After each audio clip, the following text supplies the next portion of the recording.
Supreme court Mamata Banerjee যা করেছে তাকে যদি ছেড়ে দেয় তাহলে একটা সারা দেশের জন্য একটা খুব খারাপ নজির থাকবে। তদন্তের নির্দেশ দেওয়া মানে যেসব ধারায় মামলা হবে তাতে মুখ্যমন্ত্রী ও তার সঙ্গপাঙ্গদের জেলযাত্রা জরিমানা হওয়ার সম্ভাবনা খুবই বেশি। মুখ্যমন্ত্রীর ভাবমূর্তি এখন আমাদের রাজ্যে ভালো আছে বলে আমার ধারণা নয়। সেটা আর একটা মাত্রা যোগ হবে। যদি ধরুন একদিনে ভোট হয় তার সুবিধা কি? এখন রাজ্য সরকারের আইনজীবী অসুস্থ, সুপ্রিম কোর্ট একটা সময় দিতেও পারতেন, নাও দিতে পারতেন। তো আমার ধারণা সুপ্রিম কোর্ট এই জন্য সময় দিয়েছে যে এরপরে এই যে মামলার রায় তাদের বিপক্ষে গেলে তারা খুব কিছু বলতে পারবে না, নাহলে বলতে পারেন যে আমাদেরকে সুযোগই দিল না আমাদের আত্মপক্ষ সমর্থনের। তাহলে সময় চাওয়া মানে কি মামলায় চাপটা বাড়ছে? না, স্বাভাবিকভাবে যাদের বিরুদ্ধে মামলা তারা তো চেষ্টা করবে যে যত দেরি করা যায়, কারণ সঙ্গে সঙ্গে তাদের বিরুদ্ধে মানুষের যে ক্ষোভ ছিল, যত দেরি হবে সেই ক্ষোভের পরিমাণটা কমবে এবং আদালতের কাছেও তার যে প্রতিক্রিয়া সেটা কমে যাবে। সেই জন্যে আমার ধারণা যে রাজ্য সরকারের আইনজীবী সত্যিকার অসুস্থ ছিলেন কিনা আমি তো বলতে পারবো না, কিন্তু তারা সময়টা নিয়েছেন। স্যার, এই যে রাজ্য সরকারের পক্ষ থেকে যে মামলার শুনানিটা পেছানোর জন্য আবেদন করা হয়েছিল তাতে এনফোর্সমেন্ট ডিরেক্টরেট তারা সম্মতি জানিয়েছে। এখন এই যে সম্মতিটা জানানো হলো, আপনি একজন প্রাক্তন আইপিএস হিসেবে এই সম্মতিকে কিভাবে দেখছেন? মানে এই বিষয়টা কি শুধুমাত্র তদন্তের স্বার্থে রাজি হলো, নাকি এর পেছনে আরও বড় কোনো খেলা আছে? দেখুন, বড় কোনো খেলা যদি থাকে সেটা আমার জানা নেই, কিন্তু সুপ্রিম কোর্টের জজ সাহেবরা যদি সময় দিতে চান, ইডি বাধা দিলেও সেটা সুপ্রিম কোর্ট সময় দিতে পারে। অতএব সেখানে ইডির যারা আইনজীবী ছিলেন তারা এটা ভাবতেই পারেন যে সুপ্রিম কোর্টের জজ সাহেবরা যখন দিতে চাইছেন তখন আমরা বাধা দেব না। ভোটের আগে এই একের পর এক মামলার তারিখ পিছিয়ে যাওয়া, এই বিষয়টা কি কাকতালীয় নাকি পরিকল্পিত? এটাতে অন্যরকম কিছু থাকতে পারে, তবে যত ভোটের কাছাকাছি, ধরুন যে এই মামলার রায় আমি যেটা মনে করছি হবে যে সুপ্রিম কোর্ট মমতা ব্যানার্জি যা করেছে তাকে যদি ছেড়ে দেয় তাহলে একটা সারা দেশের জন্য একটা খুব খারাপ নজির থাকবে।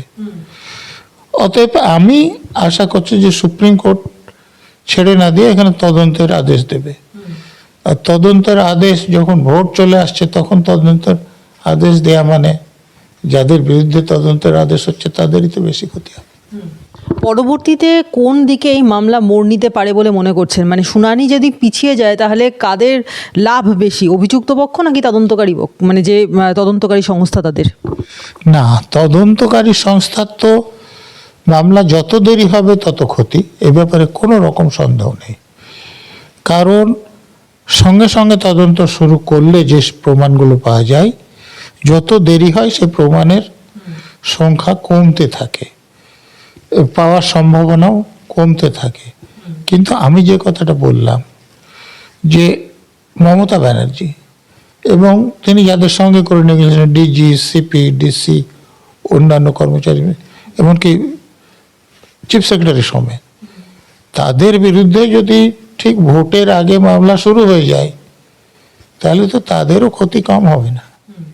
আপনার মতে 18ই ফেব্রুয়ারিতে প্রসিকিউশন কোন লাইনে যাবে, টেকনিক্যাল নাকি মেরিট? মানে আইপ্যাক মামলা কি 2026-এর ভোটের আগে গেম চেঞ্জার হয়ে উঠতে পারে? প্রভাব তো ফেলবে, এ ব্যাপারে কোনো রকম সন্দেহ নেই। দেখুন, আমি এখনো বিশ্বাস করি যে সুপ্রিম কোর্ট মমতা ব্যানার্জি যা করেছে, আমি তো আগেই বলেছি, এতে ডাকাতির ধারা আসবে, তাতে প্রমাণ লোপাটের ধারা আসবে, সরকারি কর্মচারীদের কাজে বাধা দেওয়ার ধারা আসবে। তো এত সব অপরাধ করার পর সুপ্রিম কোর্ট যদি বলে যে ছেড়ে দাও, তো তাহলে সারা দেশে খারাপ খবর যাবে, যেটা সুপ্রিম কোর্ট যে জজ সাহেবরা ওখানে বসে আছেন তারা করতে চাইবেন বলে আমার মনে হয় না। তা যদি না চান তাহলে তদন্তের নির্দেশ দিতে হবে। আর তদন্তের নির্দেশ দেওয়া মানে যেসব ধারায় মামলা হবে তাতে মুখ্যমন্ত্রী ও তার সঙ্গপাঙ্গদের জেলযাত্রা, জরিমানা হওয়ার সম্ভাবনা খুবই বেশি। স্যার তাহলে আপনি যা বলছেন, তাহলে 2026-এর আগে এই মানে এই যে আইপ্যাকের মামলা, এটা কিন্তু মুখ্যমন্ত্রীর ভাবমূর্তিতে একটা বড়সড় ধাক্কা দেবে, যার ফল ভোটের প্রভাব মানে ভোটের ক্ষেত্রে দেখা যাবে। মুখ্যমন্ত্রীর ভাবমূর্তি এখন আমাদের রাজ্যে ভালো আছে বলে আমার ধারণা নয়, সেটা আর একটা মাত্রা যোগ হবে। কারণ এখন সবাই বিশ্বাস করে যে নিয়োগ দুর্নীতিতে মমতা ব্যানার্জির যোগ ছাড়া এটা সম্ভব ছিল না। এই পৌরসভার দুর্নীতি মমতা ব্যানার্জির যোগ ছাড়া সম্ভব ছিল না। এই যে তোলাবাজি, কাটমানি যেগুলো চলছে মমতা ব্যানার্জির অনুমোদন ছাড়া এগুলো সম্ভব নয়। এই যে পুলিশকে দলদাসে পরিণত করা হয়েছে, প্রশাসনকে দলদাসে পরিণত করা হয়েছে, এটা মমতা ব্যানার্জি ছাড়া সম্ভব ছিল না। অতএব মমতা ব্যানার্জি যে প্রচুর মিথ্যে কথা বলেন, সত্য কথা কম বলেন, প্রচুর বেঠিক কথা বলেন, ঠিক কথা কম বলেন, রাজ্যের লোক এখন দেখেছে। যেমন তৃণমূল পার্টির লোকেরা মমতা ব্যানার্জিকে এখন আর সৎ বা সততার প্রতীক এইসব বলে না। আর একটা বিষয় আমি একটু প্রশ্ন করি, সেটা হচ্ছে যে এই রাজ্যের যে নির্বাচন কমিশনের সঙ্গে যে রাজ্যের সংঘাত, সেই বিষয়টা তো আদালত অবধি গড়িয়েছে এবং সেখানে কিন্তু প্রধান বিচারপতি কড়া পর্যবেক্ষণ মানে জানিয়েছেন যে কোনো নির্দেশ প্রয়োজন হলে আমরা জারি করব, কিন্তু কোনো পরিস্থিতিতেই আমরা এসআইআর প্রক্রিয়ায় কোনো প্রতিবন্ধকতা আসতে দেব না এবং সেটা বরদাস্ত করা হবে না। রাজ্যকে স্পষ্টভাবে সেটা জানিয়ে দেওয়া হচ্ছে। মাইক্রো অবজারভাররা কোনো অবস্থাতেই ভোটার তালিকা থেকে বাদ দেওয়ার বিষয় নিয়ে চূড়ান্ত সিদ্ধান্ত নিতে পারবেন না, সেখানে ইআরওদের সিদ্ধান্তই চূড়ান্ত হবে। এবং এটা মানে এই বিষয়টাতে তৃণমূল কংগ্রেস নিজেদের নৈতিক জয় দেখছে। অথচ আবার ডিজিপিকে কিন্তু ইতিমধ্যেই শোকজ করা হয়েছে তৃণমূল মানে যেই ঘটনাগুলো ঘটেছে, অপ্রীতিকর ঘটনাগুলো, যেটার জন্য বলা হয়েছিল নির্বাচন কমিশনের পক্ষ থেকে তার জন্য উপযুক্ত পদক্ষেপ নিতে, সেই পদক্ষেপ তিনি নেননি কেন, সেই জন্য শোকজ করা হয়েছে। তাহলে নৈতিক জয় কি আদৌ হলো? দেখুন, আমি মাইক্রো অবজারভারদের ব্যাপারে আপনারা বিভিন্ন গণমাধ্যমে এটা প্রচারটা ঠিক মতো করছে না। আমি কালকে একটা টিভি চ্যানেলে আমাকে ডেকেছিল, সেখানেও আমি এটা তাদেরকে ধরিয়ে দেওয়ার চেষ্টা করেছি যে আমার কাছে রিপ্রেজেন্টেশন অফ পিপল অ্যাক্ট আছে। তো রিপ্রেজেন্টেশন অফ পিপল অ্যাক্ট যদি 50 সালের আইনটা আপনি দেখেন, সেখানে আমি ধারা বলে দিচ্ছি আপনাকে, 13B-তে চলে যান, তারপরে 13B-2 বা 13C যদি দেখেন, এই ব্যাপারে কারো কোনো সন্দেহ থাকবে না যে সিদ্ধান্ত ইআরওরাই নেবেন। 13B-2 ধারাতে যেটা বলা হয়েছে, সেখানে ইআরও তাকে সাহায্য করার জন্য লোক নিযুক্ত করতে পারেন এবং পরবর্তী ধারায় যেটা বলা হয়েছে যে নির্বাচন কমিশন এই আরও নিযুক্ত করতে পারেন, কিন্তু সিদ্ধান্ত ইআরওকে নিতে হবে। এবং শুধু মাইক্রো অবজারভার নয়, কোনো অবজারভারই সিদ্ধান্ত নেন না, তারা কি দেখছেন সেটা জানান।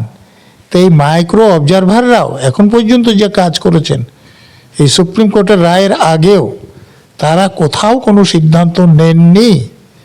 তারা ইআরওকে জানিয়েছেন যে এইটা কি আছে, এটা কি আছে, এটা করা ঠিক হবে কিনা, এটা করা বেঠিক হবে কিনা, সিদ্ধান্ত তারা নেননি। অতএব এই যে সুপ্রিম কোর্ট নতুন কোনো কথা বলেননি, যেটা রিপ্রেজেন্টেশন অফ পিপল অ্যাক্টে বলা আছে সেটাই করেছে। আর এই যে তালিকা সংশোধনের কাজ বন্ধ করব না, এটাও সুপ্রিম কোর্ট নতুন কিছু কথা বলেননি। আমাদের সংবিধানের 329 নম্বর ধারায় খুব পরিষ্কারভাবে বলা আছে যে নির্বাচন কমিশন যখন কোনো এরকম কাজ করবে, তালিকা সংশোধনের হোক বা নির্বাচন করার কাজ হোক, সেখানে এক ইলেকশন পিটিশন ছাড়া কোনো কোর্ট হস্তক্ষেপ করবে না। অতএব সুপ্রিম কোর্টে মামলার ফলে সুপ্রিম কোর্ট যেটা দেখছেন, সেটা নির্বাচন কমিশন কিছু বেআইনি কাজ করছে কিনা বা রাজ্য সরকার কোনো বেআইনি কাজ করছে কিনা। এই যে আপনি ডিজিকে শোকজের কথা বলছেন, 19 জানুয়ারি শুনানির সময় নির্বাচন কমিশনকে যেমন কিছু নির্দেশ দেওয়া হয়েছিল, তেমনি রাজ্য সরকারের কাছে নির্দেশ ছিল। আমাদের দেশের সংবিধান অনুসারে ল অ্যান্ড অর্ডার রাজ্য সরকারের এবং পুলিশের সেটা রক্ষা করার কাজ। তো 19 তারিখে খুব পরিষ্কার বলা হয়েছিল যে ডিজি যে এই যে এসআইআর এর কাজে যাতে বাধা না দিতে পারে সেটা ডিজি নিশ্চিত করবে। তারপরেও যেমন ফারাক্কা ঘটেছে, চাকুলিয়া ঘটেছে, আপনার কুলতলি ঘটেছে, ইটাহার ঘটেছে, এই বাসন্তী ঘটেছে, বাদুড়িয়া ঘটেছে, সুপ্রিম কোর্ট শোকজ করেছে ডিজিকে এবং এফিডেভিট করে বলতে পারছে। এফিডেভিট করে বলার কথা যদি মিথ্যে কথা কিছু বলে তাহলে সেই জন্যই তার সাজা হতে পারবে। তো এটা কিন্তু আইনের কথা, সুপ্রিম কোর্ট নতুন কিছু কথা বলেনি। যে নির্দেশগুলো এসেছে সব কিন্তু আইনে যা আছে সুপ্রিম কোর্ট শুধু তাই বলেছে, তার বাইরে কিছু কিন্তু বলেনি। ওই যুবশ্রীকে যুবসাথী নাম দেওয়া হলো, সেটাকে 1500 টাকা সেখানে ভাতার ব্যবস্থা করা হলো এবং লক্ষ্মীর ভাণ্ডারের ভাতা ইতিমধ্যেই ঢুকে গেছে। এবং আজকে নবান্ন থেকে মুখ্যমন্ত্রী মমতা বন্দ্যোপাধ্যায় একটা সাংবাদিক সম্মেলন করে জানালেন যে যুবসাথীর যে টাকা সেটাও নাকি এই মার্চ মাস থেকেই ঢুকতে শুরু করবে, এপ্রিল অবধি, মানে অপেক্ষা করতেও হবে না। তো কাজের সুযোগ বৃদ্ধির কথা না বলে, কোনো রকম কর্মসংস্থানের জন্য বরাদ্দ না করে, শুধুমাত্র ওই যুবসাথীর ভাতা হিসেবে 1500 টাকা দিয়ে তিনি তো যুব সমাজের কোমর ভেঙে দেওয়ার চেষ্টা করছেন। না, যুব সমাজের কোমর ঠিক রেখে, মেরুদণ্ড ঠিক রেখে তো ওনার কোনো লাভ নেই। ওনাকে যদি ভোট দেয়, উনি ক্ষমতায় থাকেন, তাহলে ওনার লাভ। তো হাতে নগদ টাকা দিলে যত সহজে ভোটারদের প্রভাবিত করা যায়, কর্মসংস্থান করে তত বেশি করা যায় না। সেই জন্যে তারা এরকম পদক্ষেপ নিচ্ছে বলে আমার ধারণা। এই তো সময় এগিয়ে আসছে, এবার মানে মার্চের প্রথম সপ্তাহেই বাংলার ভোটের দিনক্ষণ মোটামুটি ঘোষণা করা হয়ে যাবে বলে জানা যাচ্ছে এবং এপ্রিলের প্রথম সপ্তাহেই নির্বাচন হতে পারে। এবং যেটা সবথেকে বেশি ইন্টারেস্টিং, যেখানে আমাদের বাংলায় 6 দফায় 8 দফায় ভোট হয়, সেখানে এবারে 1 দফা বা ম্যাক্সিমাম 2 দফায় ভোট হবে বলে মনে করা হচ্ছে।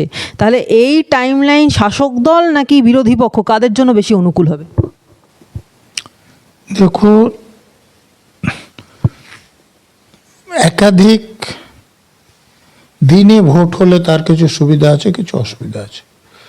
একদিনে ভোট হলেও তার কিছু সুবিধা আছে, কিছু অসুবিধা আছে। যদি ধরুন একদিনে ভোট হয়, তার সুবিধা কি? এক এলাকার লোক অন্য এলাকায় গিয়ে রিগিং করবে, এটা অসুবিধা হবে। যার কারো কাছে সুবিধা হবে, কারো কাছে অসুবিধা হবে। কিন্তু একই দিনে সব জায়গায় ভোট হলে, যে ধরুন কেন্দ্রীয় বাহিনী বা বাইরে থেকে আসা কোনো অন্য রাজ্যের বাহিনী, তাদেরকে যে নিয়োগ করা সেটা অনেক কম পরিমাণে হবে।